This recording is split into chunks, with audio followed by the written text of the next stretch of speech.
नमस्कार, श्राविका की रसोई में आप सभी का स्वागत है। चलिए कुछ नया सीखे। एपिसोड नंबर 31 में सभी प्रकार के आटे और उसका सचित अचित होने का काल, उसके बारे में जानेंगे। तो चलिए बिना देर किए शुरू करते हैं आज का वीडियो।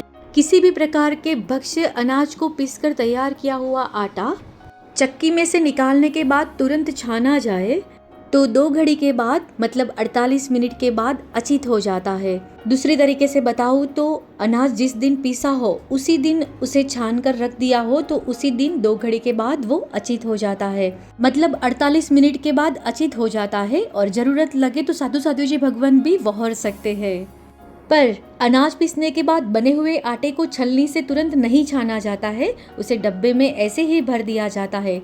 तो हर महीने में उसका सचित में से अचित होने का काल अलग अलग होता है।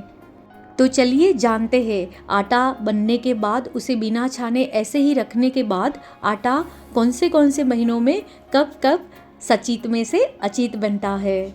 आसो और कार्तिक महीने में तैयार किए हुए आटे को उसी दिन छलनी से छाना नहीं है तो वो 4 दिन बाद अचित होता है। मागसर और पौष में वह 3 दिन के बाद अचित होता है। महा और फागुन महीने में 5 प्रहर के बाद अचित होता है। चैत्र और वैशाख में 4 प्रहर के बाद अचित होता है। ज्येष्ठ और आषाढ़ में 3 प्रहर बाद अचित होता है। और श्रावण और भाद्र में 5 दिन तक मिश्र यानी कुछ सचित और कुछ अचित रहता है।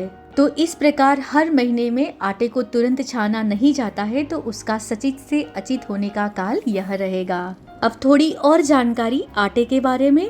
अचित हुआ आटा यदि उसका स्वाद, वर्ण, गंधादि सब बदल गए हो तो वो अभक्ष्य होता है। जीवों की उत्पत्ति आटे में विशेष प्रमाण में हो तो उसे छलने से छानने के बाद भी उपयोग में नहीं लिया जा सकता, वह अभक्ष्य होता है। नंबर 3, आटे को उपयोग में लेने से पहले हर बार छानना जरूरी है। बिना छाने आटे का उपयोग न करें।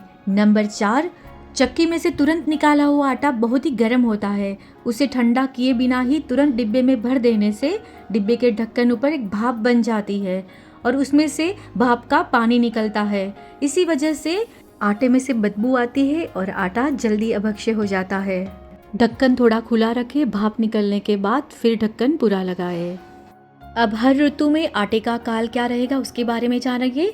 ठंड के मौसम में आटे का काल 30 दिन का, गर्मी के मौसम में 20 दिन का और चातुर्मास दरमियान 15 दिन का रहेगा।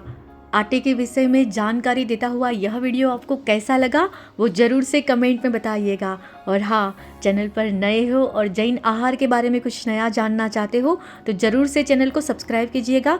फिर से मिलेंगे एक नए वीडियो के साथ। आभार, धन्यवाद, प्रणाम। आपका दिन शुभ रहे।